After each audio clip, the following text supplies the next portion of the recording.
So benda tu lah punca dan isunya yang menyebabkan pam belon Ematic ni jadi rosak. So geng, kat belakang aku ni ada sebiji Volvo XC90 T8. So kereta ni ada masalah kat dia punya bahagian pam Ematic lah. Bentuk dia macam mana? Bentuk dia macam ni. Kau nampak kat depan aku ni? Ini adalah dia punya pam Ematic.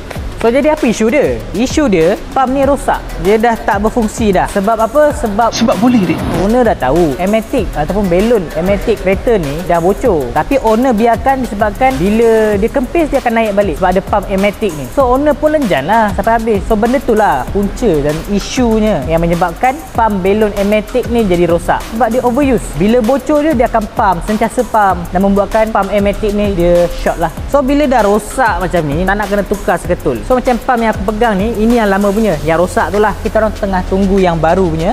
Datang by tengah hari ni kot.